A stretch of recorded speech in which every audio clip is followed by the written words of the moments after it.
오늘은 추수감사절 주일 예배이며 또 세례식도 있는 아주 뜻깊은 날입니다. 다음 주일 11월 30일은 대림절이 시작하는 날입니다.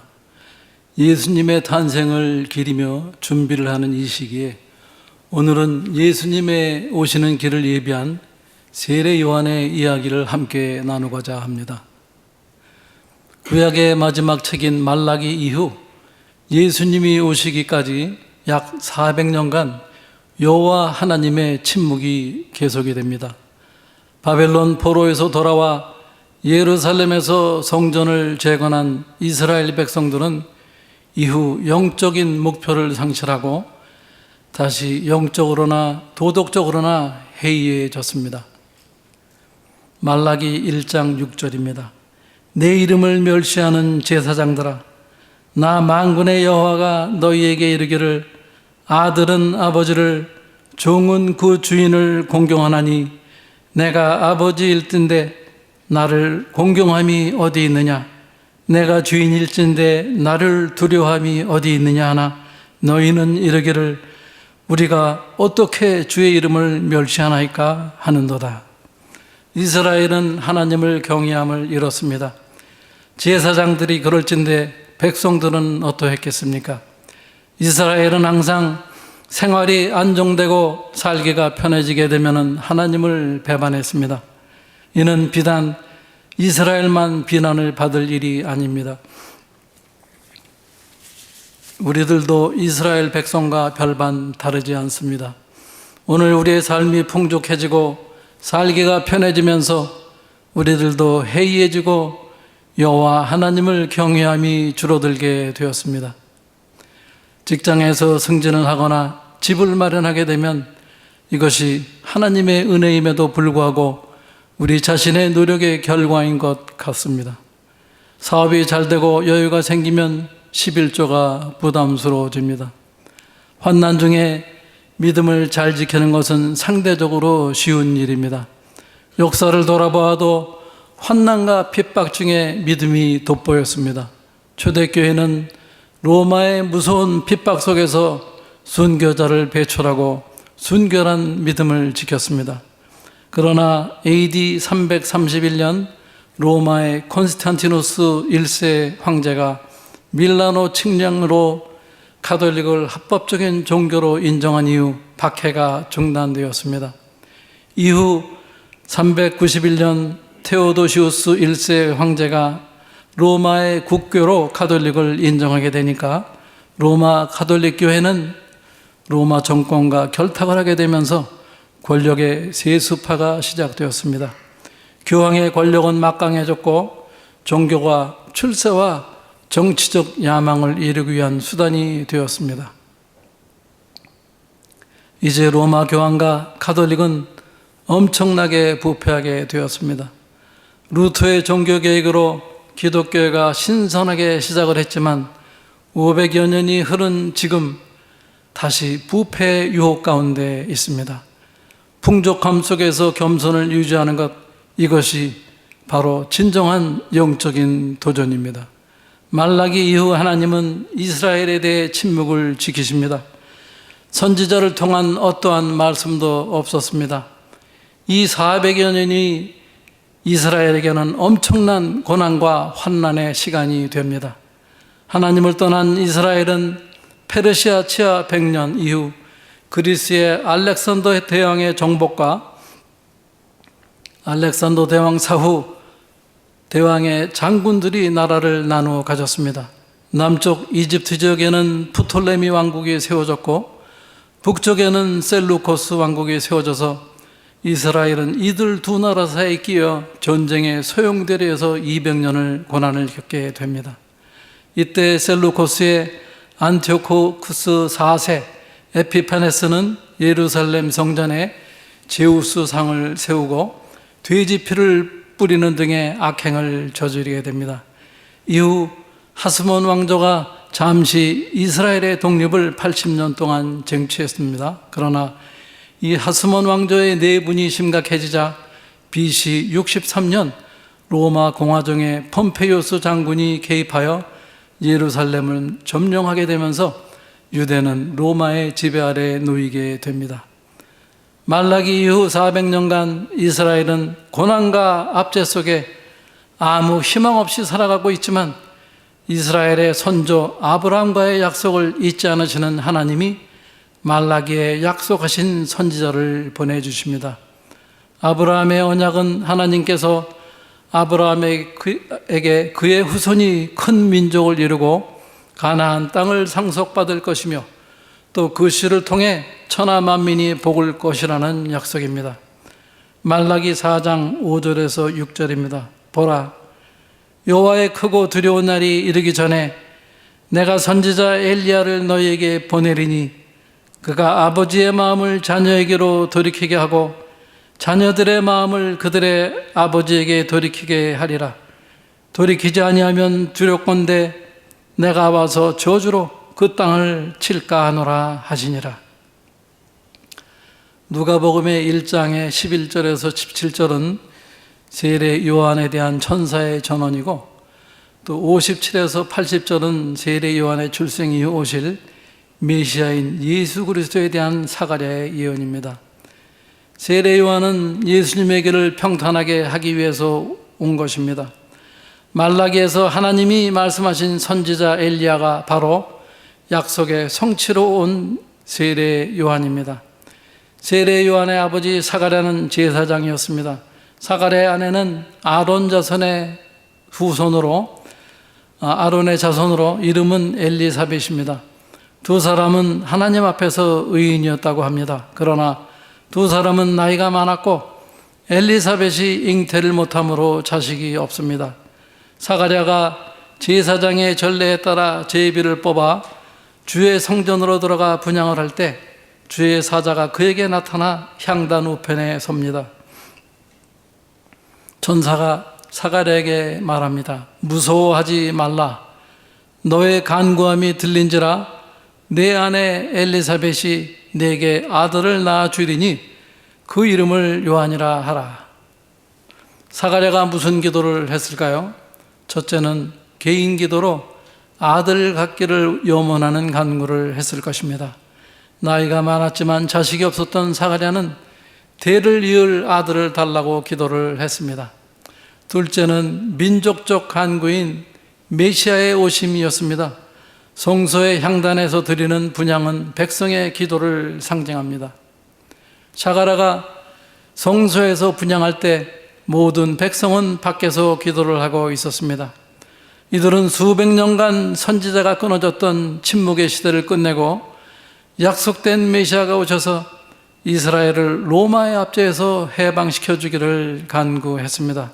천사의 말입니다. 누가복음 1장 14절에서 16절입니다. 너도 기뻐하고 즐거워할 것이요 많은 사람도 그의 태어남을 기뻐하리니 이는 그가 주 앞에서 큰 자가 되며 포도주나 독한 술을 마시지 아니하며 모태로부터 성령의 충만함을 받아 이스라엘 자손을 주 곧 그들의 하나님께 많이 돌아오게 하겠습니다. 그가 또 엘리야의 심령과 능력으로 주 앞에서 먼저 와서 아버지의 마음을 자식에게 거스르는 자를 의인의 슬기에 돌아오게 하고 주를 위하여 세운 백성을 준비하리라. 말라기에서 하나님 말씀이 세례 요한을 통하여 성취됨을 천사가 알려주고 있습니다. 하나님은 사가랴의 개인적인 소원을 들어주시면서 그 아들인 세례 요한을 통해 더 큰 민족적인 계획을 이루어 주십니다. 포도주나 독한 술을 마시지 아니하는 것은 구약의 나실인의 서약의 일부입니다. 삼손은 가장 유명한 나실인으로 어머니에게서 태어나기 전부터 천사가 나타나 나실인으로 구별될 것을 예고했습니다. 하나님의 특별한 택하심을 받은 세례 요한의 사명은 주의 길을 예비하는 것이었습니다. 이 사명을 이해하기 위해서 우리들은 구약의 도피성을 생각해 보겠습니다.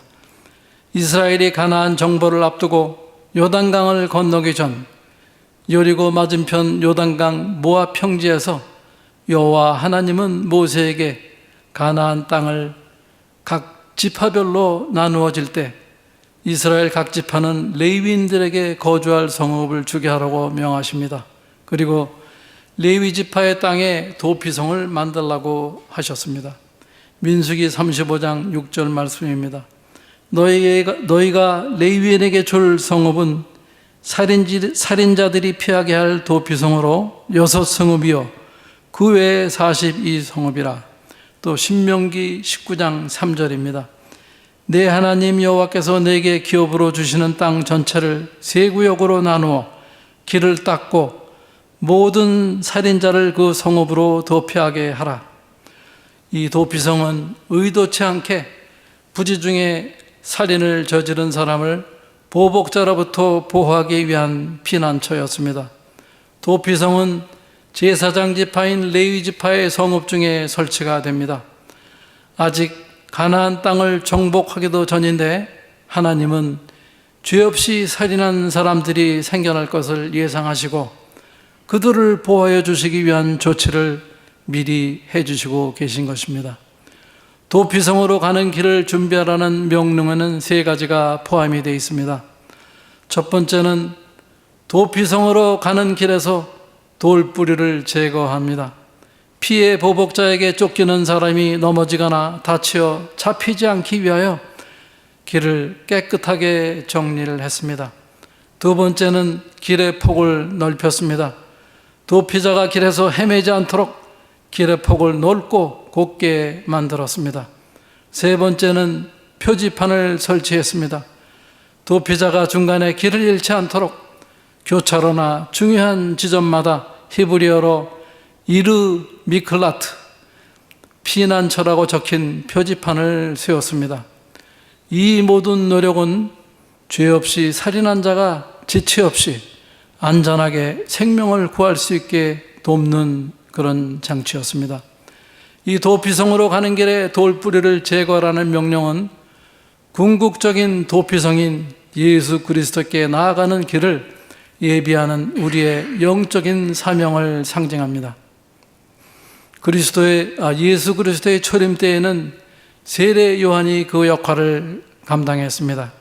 누가복음 3장 4절에서 5절입니다. 선지자 이사야의 책에 쓴 광야에서 외치는 자의 소리가 있어 이르되 너희는 주의 길을 예비하라. 그의 오실 길을 곧게 하라. 모든 골짜기가 메워지고 모든 산과 작은 산이 낮아지고 굽은 것이 곧아지고 험한 길이 평탄하게 될 것이다. 이 말씀은 이사야서 40장 3절에서 4절에서 따온 것입니다. 외치는 자의 소리여 이르되 너희는 광야에서 여호와의 길을 예비하라. 사막에서 우리 하나님의 대로를 평탄하게 하라. 골짜기마다 도두어지고 산마다 언덕마다 낮아지며 고르지 아니한 곳이 평탄하게 되며 험한 곳이 평지가 될 것이요. 세례 요한은 사람들의 굳어진 마음인 돌뿌리를 회개의 메시지로 깨트려 메시아께 나아가는 길을 준비했습니다. 이제 예수 그리스도의 재림을 기다리며 살아가는 우리도 같은 사명을 받았습니다. 돌뿌리를 제거하고 길을 확장하고 표지판을 준비해야 됩니다. 돌뿌리는 우리 마음속에 있는 죄악과 교만, 불신앙, 세상적인 집착, 고정관념 등에 상징합니다. 제거하라는 것은 예수 그리스도께 나아가는 데 방해가 되는 모든 영적 장애물들을 회개와 믿음으로 제거하는 것입니다. 우리는 사람들이 예수 그리스도라는 궁극적인 도피성으로 피하도록 돕는 역할을 감당해야 됩니다. 길을 닦는다는 것은 복음을 명확하게 전달하고 사람들의 오해와 편견의 돌뿌리를 제거해 주면서 구원의 메시지를 이해하기 쉽게 설명하는 것을 말합니다. 도피성으로 가는 길에 돌뿌리를 제거하라는 명령은 하나님께서 생명을 구원하시려는 열망이 얼마나 크셨는지를 보여주고 있습니다. 이는 우리에게는 문 영혼들이 구원자인 예수 그리스도께 신속하고 안전하게 나아올 수 있도록 모든 방해물을 제거하는 사역에 동참하라는 명령으로 받습니다. 사가랴는 성령의 충만을 받아 예언합니다. 68절에서 79절입니다. 세례 요한의 사명인 주의 길을 예비하는 것을 노래하지만 궁극적으로는 이것은 메시아 예수 그리스도를 통한 구원의 성취를 찬양합니다. 이 찬양은 예수 그리스도가 우리의 영원한 도피성이 되심을 선포합니다. 70절입니다. 주께서 예로부터 거룩한 선지자 입으로 말씀하신 바와 같이 이 구약에는 메시아로 오실 예수 그리스도에 대한 많은 예언들이 있습니다. 제가 그 중에서 몇 개만 뽑아봤습니다. 창세기 49장 10절입니다. 유다 지파에서 나실 것을 예언했고, 미가서 5장 2절에는 베들레헴에서 탄생하실 것을 말합니다. 또 이사야서 7장 14절은 처녀의 몸에서 태어나실 것, 또 예레미야 31장 15절은 탄생 후 아기들의 죽음을 이야기했습니다. 이사야 40장 3절에서 5절은 그분 앞서 주의 길을 예비하는 자가 있을 것이라고 합니다. 이사야서 53장 3절은 사람들에게 멸시와 버림을 받으실 것을 예언했습니다. 또 시편 110편 1편은 1절은 승천하시어 하나님 우편에 앉으실 것을 예언했고, 이사야 53장 5절에서 6절은 우리의 허물과 죄를 대속하기 위해 고난을 당하고 죽으실 것을 예언했습니다. 이제 사가랴의 찬양을 도피성의 관점에서 한번 살펴보겠습니다. 68절입니다. 그 백성을 돌보사 속량하시며, 도피성에서의 속량은 복수자의 손에서 값을 지불하고 해방됨을 의미합니다. 그리스도는 십자가의 보혈로 우리를 죄의 삭과 사단의 권세에서 속량을 하셨습니다. 69절 구원의 뿔을 일으키셨으니 이 뿔은 힘과 구원을 상징합니다. 이는 그리스도는 우리의 힘이자 구원이시며 죄의 심판을 피할 수 있는 유일한 피난처이십니다. 또 71절 우리 원수에게서 우리를 미워하는 모든 자의 손에서 구원하시는 이래라. 이 원수, 미워하는 자는 복수자와 죄와 사망의 권세입니다. 그리스도는 죄와 사망, 마귀의 공격으로부터 우리를 영원히 보호해 주십니다. 76절 주 앞에 앞서가서 그 길을 준비하라. 세례 요한은 우리를 궁극적인 도피성인 예수 그리스도께 인도하는 선지자입니다. 도피성이 살인자의 육체적 생명을 보존했다면 예수 그리스도는 우리를 죄와 심판에서 영원히 보호하고 영적인 생명을 주시는 완전한 구원의 피난처이십니다. 79절입니다.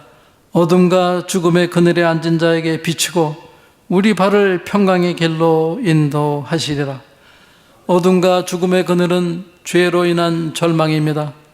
예수 그리스도는 도피성으로 향하는 평강의 길을 여시는 분입니다. 곧 예수님이 우리의 평화이십니다. 에베소서 2장 14절 말씀입니다. 그는 우리의 화평이신지라 둘로 하나를 만드사 원수된 것 곧 중간에 막힌 담을 자기 육체로 허시고, 우리는 이미 그리스도라는 영원한 도피성에 들어왔습니다. 그렇다면 이제 우리의 남은 삶은 어떻게 살아드려야 합니까?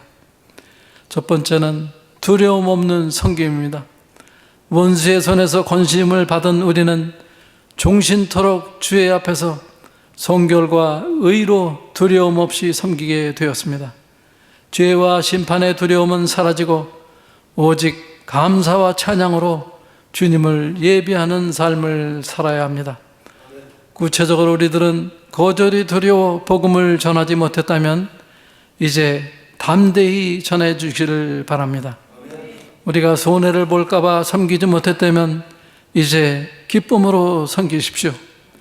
사람들의 시선이 두려워 신앙을 숨겼다면 이제 담대히 우리의 신앙을 고백하십시오.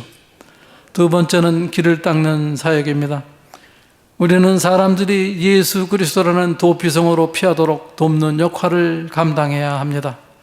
그러기 위해서 우리들은 돌뿌리를 제거해야 됩니다. 우리의 마음속에 교만, 불신앙, 이 세상적인 집착을 회개로 제거하시기 바랍니다. 우리 이웃의 오해와 편견을 사랑으로 제거하십시오. 길을 넓히시기 바랍니다. 복음을 명확하게 전달하십시오. 구원의 메시지를 이해하기 쉽게 설명해 주시기 바랍니다. 또 표지판을 세우십시오. 우리들의 삶 자체가 여기로 오라는 표지판이 되어야 합니다. 말로만이 아니라 우리들의 삶으로서 그리스도를 가리켜야 됩니다. 세 번째는 광야의 준비입니다. 요한이 심령이 강해지며 이스라엘에게 나타나는 날까지 빈들에 있었던 것처럼 우리도 주님을 섬기기 위해 준비해야 합니다. 오늘 우리에게 광야는 무엇입니까? SNS나 인터넷을 멈추고 말씀을 묵상하는 시간을 갖는 것입니다. 또 우리들의 바쁜 일정을 내려놓고 기도하는 시간을 갖는 것입니다. 이 세상의 가치관을 점검하고 하나님의 뜻을 구하는 시간입니다. 사랑하는 새로운 교회 성도 여러분, 사갈의 찬양은 우리에게 예수 그리스도께서 우리의 영원한 생명을 얻는 궁극적인 도피성이 되셨음을 선포합니다.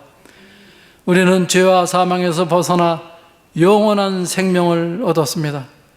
이 은혜의 피난처에 거하는 성도로서 우리는 구원의 기쁨을 찬양하며 성결과 의로 주님을 섬기며 또 구원을 바라며 도피성으로 달려오는 사람들을 위하여 함께 길을 닦아 나가기를 주님의 이름으로 축원드립니다. 기도드리겠습니다. 하나님 아버지 감사드립니다. 우리들을 예수님의 도피성으로 받아주셨습니다. 죽음을 피하여 달려온 우리에게 평강을 주셨습니다. 우리들만 도피성에서 평강을 누리지 않게 하여 주시옵소서. 우리의 이웃을 돌아보게 하여 주시옵소서. 그들도 주님의 도피성으로 안전하게 도착할 수 있도록 길을 평탄하게 닦는 사역에 함께하여 주시옵소서. 우리의 마음의 돌뿌리를 먼저 제거하게 하시고 우리의 발걸음을 가로막는 장애물을 사랑으로 치우게 하시옵소서. 이 대림절 기간 주님 다시 오실 길을 예비하는 세례 요한의 심령으로 살게 하여 주시옵소서. 이 모든 말씀 우리 주 예수 그리스도의 이름을 받들어 간절히 기도드립니다. 아멘.